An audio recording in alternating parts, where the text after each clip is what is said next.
વિદેશ મંત્રી એસ જયશંકરે બૌદ્ધિક પરિસંવાદમાં પૌરાણિક ગ્રંથોમાંથી રણનીતિના પાઠ સમજાવ્યા. ભારતના વિદેશ મંત્રી એસ જયશંકરે પુણે ખાતે આયોજિત એક બૌદ્ધિક પરિસંવાદમાં ભારતીય સંસ્કૃતિના પૌરાણિક પાત્રો અને આધુનિક મુત્સદ્દીગીરી વચ્ચેના સંબંધો પર પ્રકાશ પાડ્યો હતો. તેમણે ભારપૂર્વક જણાવ્યું હતું કે ભગવાન શ્રી કૃષ્ણ અને હનુમાનજી તેમના સમયના મહાન રાજદારીઓ હતા.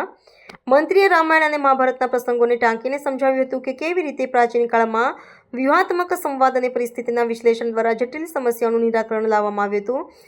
તેમના આ નિવેદને શૈક્ષણિક અને રાજકીય વર્તુળોમાં ભારે ચર્ચા જગાવી છે. વિદેશ મંત્રીએ લંકાના પ્રસંગનો વિશેષ ઉલ્લેખ કરતા જણાવ્યું હતું કે હનુમાનજીએ લંકામાં જે ભૂમિકા ભજવી હતી તે અદ્વિતીય હતી. તેમણે ઉમેર્યું કે હનુમાનજીએ લંકામાં વિભીષણની પ્રતિભા અને સજ્જતા અને સજ્જનતાને પારખી લીધી હતી અને કુશળ રણનીતિ દ્વારા તેમનું પક્ષ પરિવર્તન કરાવીને રામ પક્ષે જોડ્યા હતા.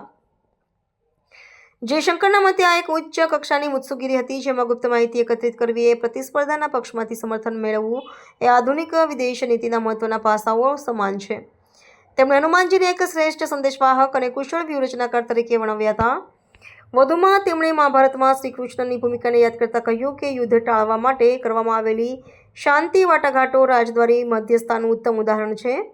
વિદેશ મંત્રીએ યુવા પેઢીને અનુરોધ કર્યો હતો કે તેઓ વિશ્વના વિવિધ જ્ઞાનકોશો વાંચવાની સાથે ભારતના પ્રાચીન ગ્રંથોમાં રહેલા વ્યવહારિક જ્ઞાન અને રાજનીતિના પઠનોનો પણ અભ્યાસ કર્યો. તેમણે વિશ્વાસ વ્યક્ત કર્યો હતો કે ભારતના પૌરાણિક વારસામાં રહેલી નીતિઓ આજે પણ આંતરરાષ્ટ્રીય સંબંધોમાં માર્ગદર્શક સાબિત થઈ શકે છે. ભારતની વધતી જતી વૈશ્વિક ભૂમિકા વચ્ચે વિદેશ મંત્રીનું આ સાંસ્કૃતિક વિશ્લેષણ અત્યંત સૂચક માનવામાં આવે છે. We think that Mahabharat is about power, it's about struggle, it is to family विभाजन हुआ, लड़ाई हुई बीच में. We don't think naturally of all the complexity of Ramayana, the tactics, the strategy, the game plan. So in fact, that is when somebody asked me to you, who are the greatest diplomats?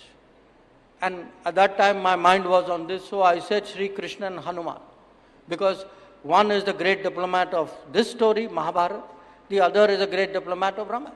And if you look, I still tell people, think about what, Hanuman did go into Sri Lanka. He was sent to actually get information.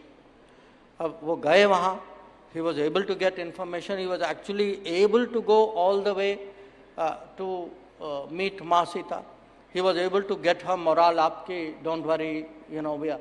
He was able to go into the court, he was able to size up Ravan's whole setup. उन्होंने विभीषण की talent spotting की कि भाई ये विभीषण भला आदमी है, गलत कंपनी में है, इसको अगर कहीं प्रोत्साहित करें तो वो हमारे साइड में आ भी जाएगा. हाँ, because remember when Vibhishan defected, other than actually Prabhu Shri Ram and Hanuman, everybody else was very suspicious of it. They thought it was a trap.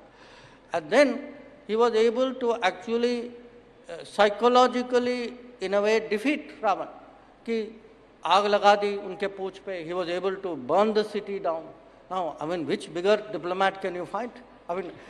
इसको एक काम किया, उन्होंने 10 काम किए beyond expectation of the person who is sending him.